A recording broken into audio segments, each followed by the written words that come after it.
Halo teman-teman, balik lagi di YouTube channel aku. Sesuai dengan janji aku di video sebelumnya, hari ini kita akan ngebahas dan ngebedah tentang proposal. For your information, proposal itu terdiri dari bab 1 sampai bab 3. Sedangkan untuk bab 1 sampai bab 6 disebut dengan tesis atau skripsi. Sebelum kita masuk ke skripsi atau tesis, kita harus mengajukan proposal dulu.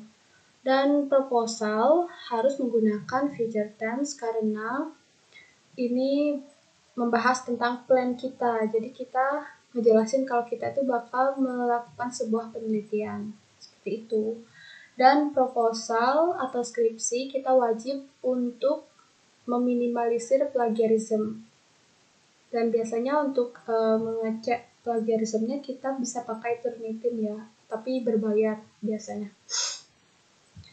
Dan tergantung dari setiap universitas, untuk plagiarismnya ada yang punya aturan sendiri ya. Tapi di universitas aku itu 20% untuk skripsi dan untuk proposal harus di bawah dari 20% gitu. Jadi langsung aja kita ke bab 1, ada latar belakang atau background of study.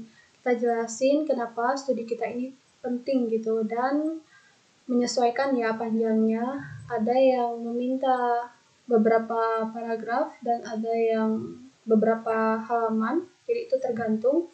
Kita jelasin tentang paradigma, fenomena, dan juga tambahkan teori sebagai pendukung dari penjelasan kita.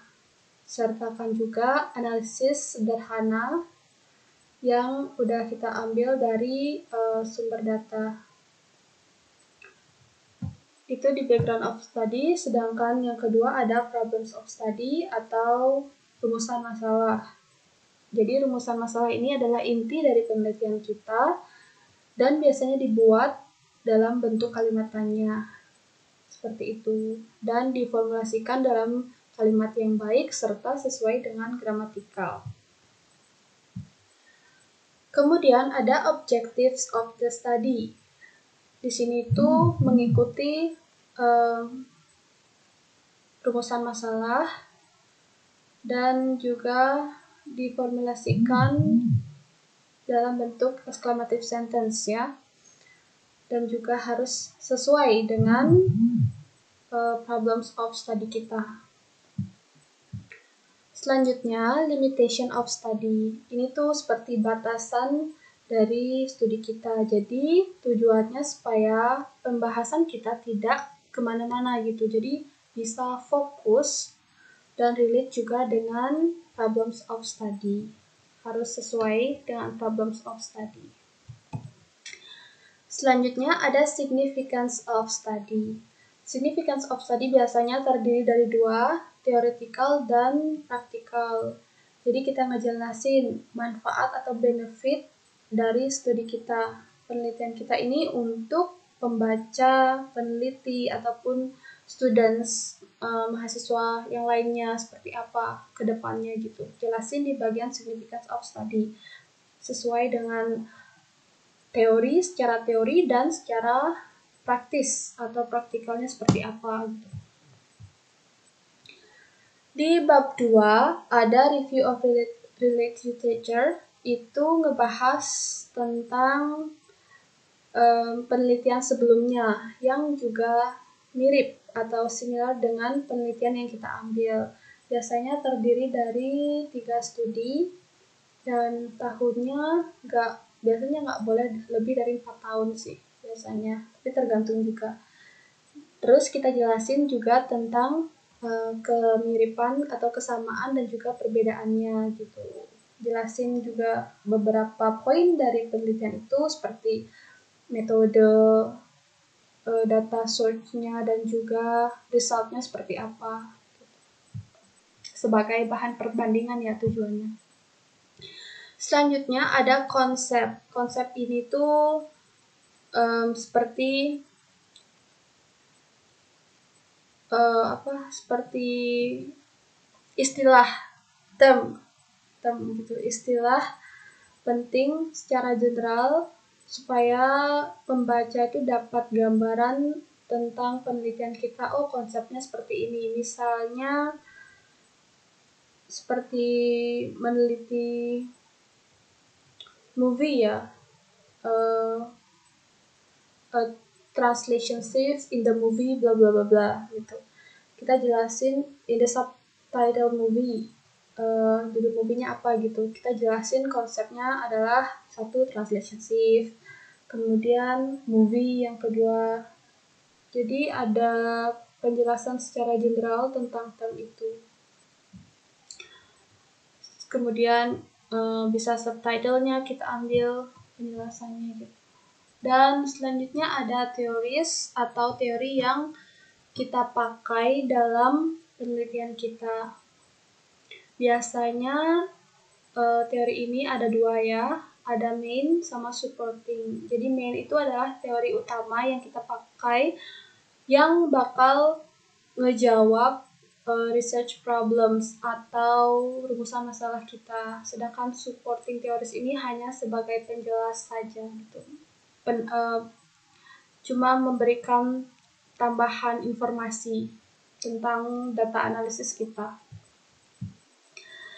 Dan terakhir ada bab 3, itu ngebahas tentang data source atau sumber data yang akan kita ambil. Biasanya ini kita perlu ngejelasin alasan kita kenapa kita pilih data ini, kenapa nggak pilih data yang lain. Misalnya kenapa kita pilih movie gitu, kenapa nggak ambil poem atau puisi, novel gitu. Jelasin yang juga alasannya itu harus objektif, jangan subjektif. Jangan bilang kalau saya suka movie misalnya, saya suka novel. No. Kita harus memberikan alasan yang clear, jelas, dan objektif ya, yang sesuai dengan penelitian kita. Misalnya, karena saya mendapatkan banyak data dari movie ini dan sesuai dengan problems kita. Seperti itu.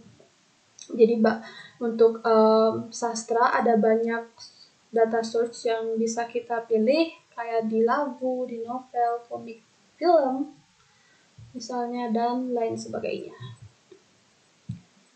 Selanjutnya ada data collection. Data collection ini ngejelasin metode kita dalam mengambil data, entah itu dengan ke perpus atau melakukan observasi.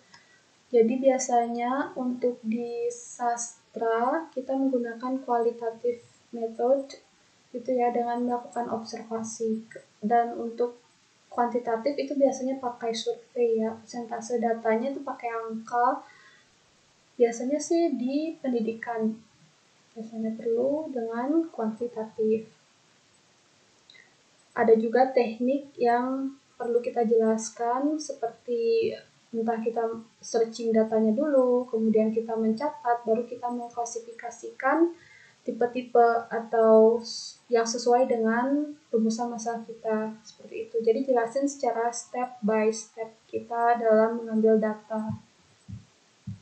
Kemudian ada data analisis. Ini tuh terdiri dari bagaimana kita menganalisis data kita sesuai dengan teori yang kita pilih dan juga berkaitan dengan research problem.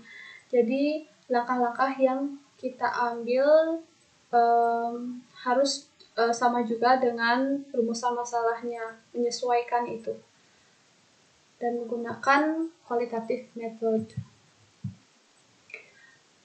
Dan yang terakhir ada finding presentation. Kita perlu menyebutkan metode dalam mempresentasikan data kita, apakah menggunakan formal atau informal. Kalau menggunakan formal biasanya menggunakan diagram, tabel, dan juga persentase angka dari data kita. Selanjutnya untuk informal method itu menggunakan deskripsi ya, atau langkah-langkah dalam menjelaskan analisis data, dan biasanya untuk tesis kita menggunakan kombinasi dari formal dan informal. Jadi itu aja tentang proposal bab 1 sampai bab 3 yang perlu kalian perhatikan. Dan selanjutnya kalau udah tahu bagian-bagian atau isi dari proposal. Jadi kalian setidaknya punya bayangan untuk membuat proposal itu sendiri. Jadi itu dulu video dari aku. Next, mungkin kita akan ngebahas tentang skripsi atau contoh proposal dulu ya mungkin ya. Karena biar nggak terlalu panjang videonya. Oke guys, itu dulu. Thank you for watching and see you.